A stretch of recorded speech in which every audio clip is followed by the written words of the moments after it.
सुबह 7:30 बजे जब मुस्कान स्कूल के लिए तैयार हुई तो चुपके से ऊपर मम्मी के बेडरूम में गई। धीरे से डोर सरकाया तो देखा सारा सामान बिखरा पड़ा था। नीचे ड्राइंग रूम में आई, पापा सोफे पर बेसर से सो रहे थे। अपने रूम में आकर उसने अपनी गुल्लक में से 50 रुपये निकालकर पैकेट में रख लिए। बैग उठाकर स्कूल बस के लिए निकलने लगी तो रमा नौकरानी ने पीछे से आवाज़ लगाई, मुस्कान बेटा, आलू का पराठा बनाया है, खा लो। मुस्कान ने मायूस नज़रों से रमा आंटी को भूख नहीं है। रमा ने ज़बरदस्ती टिफ़िन उसकी बैग में डाले। मुस्कान स्कूल के लिए निकल गई। रमा सोचने लगी, बेचारी छोटी सी बच्ची साहब और मेम साहब की रोज़ की लड़ाई झगड़े से इस तरह 13 साल की उम्र में कितनी बड़ी हो गई है। मुस्कान पिछले 10 सालों से सुमन व महेश की यहाँ काम कर रही है। दोनों मल्टीनेशनल कंपनी में ऊंची पदों पर कार्यरत हैं। मुस्कान उनकी इकलौती बेटी है। किसी भी चीज़ की कोई कमी नहीं है, पर हर समय दोनों एक दूसरे से लड़ते रहते हैं। महेश पिछले कुछ समय से सुमन से तलाक चाह रहा है और चाहता है मुस्कान बिटिया की जिम्मेदारी सुमन उठाए और सुमन मुस्कान बिटिया की जिम्मेदारी महेश को देने के साथ जायदाद में भी हिस्सा लेना चाहती है। इस कारण दोनों लड़ते रहते हैं। बच्चे की जिम्मेदारी कोई नहीं लेना चाहता, इसलिए दोनों एक दूसरे के लिए शब्दों का इस्तेमाल करते हैं। बेचारी मुस्कान स्कूल से घर आकर अपने कमरे में दुबक जाती है। केवल रमा आंटी से ही बात करती है। रोज की तरह सुमन और महेश नाश्ता अपने अपने कमरे में किया और ऑफिस के लिए निकल गए। करीब 12 बजे स्कूल से कॉल आया कि जल्दी अस्पताल पहुँचे, मुस्कान को चोट आई है। अस्पताल पहुंचकर पता चला कि मुस्कान बहुत ऊपर से सीढ़ियों से गिर गई है। आईसीयू में रखा गया था। ऑपरेशन की तैयारी हो रही थी। सर में बहुत गहरी चोट आई थी।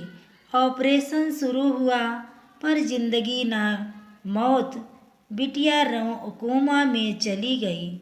सुमन और महेश स्तब्ध रह गए। उन्हें ऐसा झटका लगा था कि अपनी सुध बुध ही खो बैठे थे। मुस्कान की दादी भी आ गई थी। बेटा बहू को लेकर नफरत से मुंह फेर लिया। पूछताछ हुई। टीचर स्टूडेंट सभी के बयान लिए गए। यही पता चला कि बैलेंस बिगड़ने से नीचे गिर गई।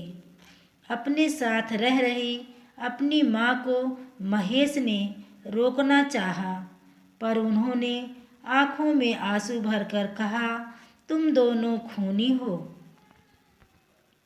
तुम्हारी जिद मेरी पोती को खा गई।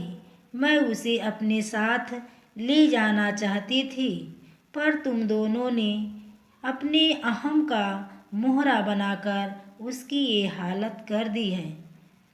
यह कहकर वह वापस अपने शहर चली गई। रमा तब से सदमे में थी। फिर उसने जैसे तैसे ही संभाला। महेश और सुमन से कहा, मैं साहब अब यहाँ नहीं रह पाऊंगी। इस घर की दीवारें मेरी मुस्कान की सिसकियों से भरी है। उसे मैं 15-20 दिन कोई बदलाव न आने के बाद अपने साथ रह रही अपनी माँ को नरेश ने रोकना चाहा, पर उन्होंने आंखों में आंसू भरकर कहा, तुम दोनों खूनी हो। तुम्हारी जिद मेरी पोती को खा गई। मैं उसे अपने साथ ले जाना चाहती थी, पर तुम दोनों ने उसे अपने अहम का मोहरा बना लिया। मैं उसे लेकर भाग जाना चाहती थी, पर मैं डरपोक थी, ऐसा नहीं कर सकी। अगर चली जाती तो शायद हो आज इस हालत में ना होती। महेश और सुमन के पास अब शायद खाने को कुछ नहीं था। जैसे तैसे दिन बीत रहे थे। उनका लड़ाई झगड़ा एक अजीब सी बर्फ में भी तब्दील हो चुका था। उनकी सारी भावनाएं अंदर अंदर ही एक खामोशी अख्तियार कर चुकी थी।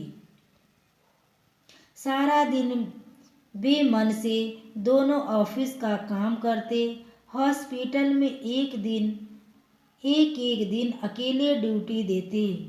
बैंक में पड़े पैसे, जमीन जायदाद सब बेकार से लगने लगे थे। 3 महीने बीत चुके थे। संडे का दिन था। बड़ी मुश्किल से सुमन मुस्कान के रूम में जाने से हिम्मत जुटा पाई। जैसे अलमारी खोली तो उसके कपड़े नीचे गिर पड़े।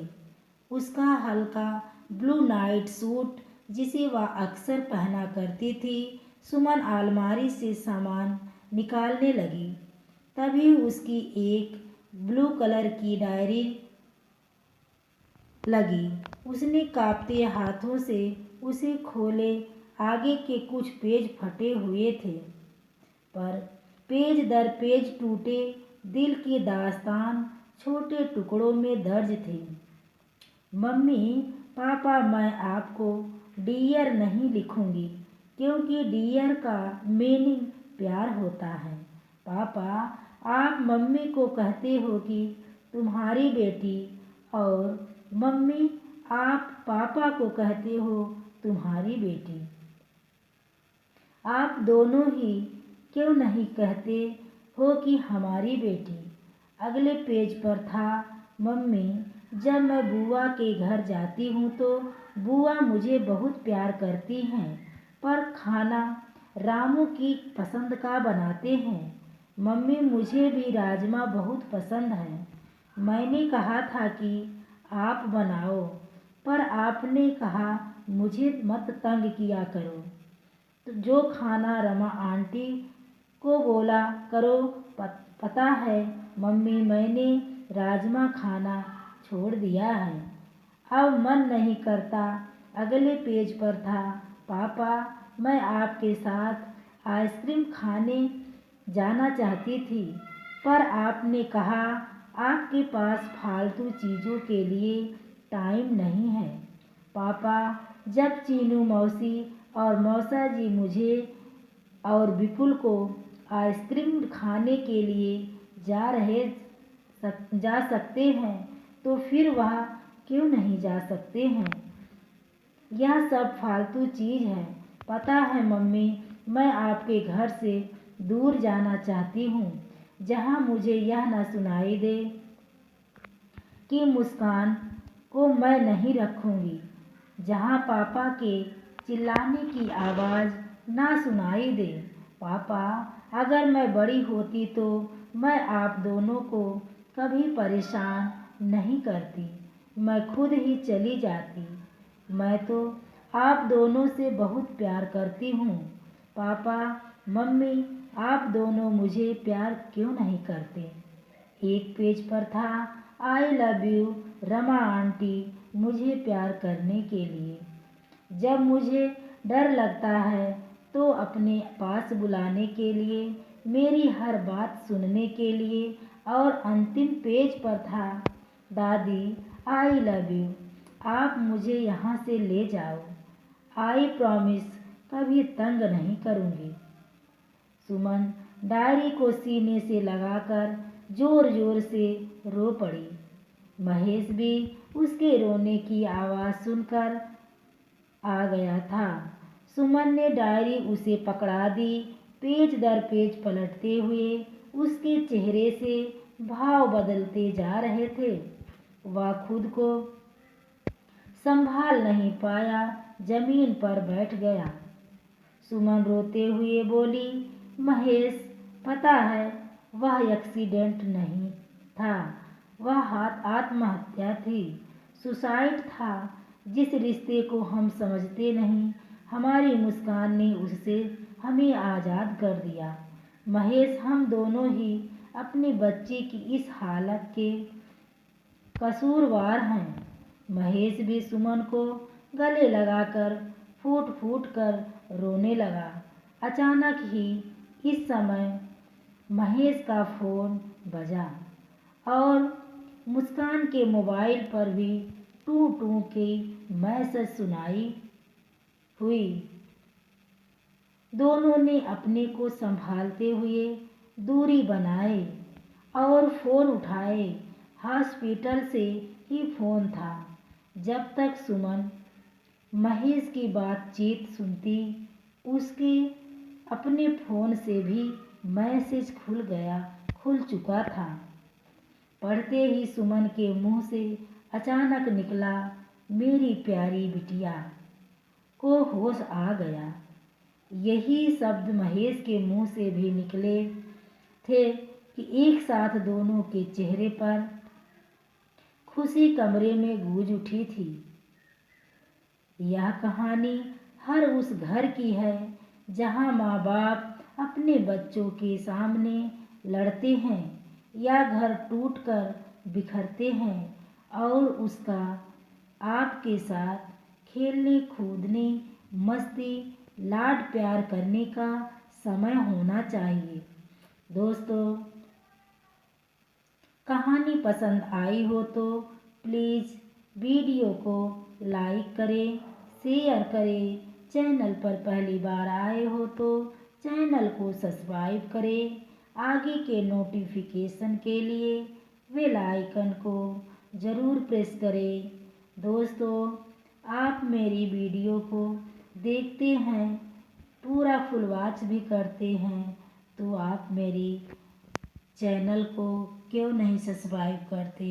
प्लीज़ आपसे विनम्र निवेदन है कि मेरे चैनल को सब्सक्राइब कर लीजिए, मेरा सपोर्ट कीजिए। धन्यवाद।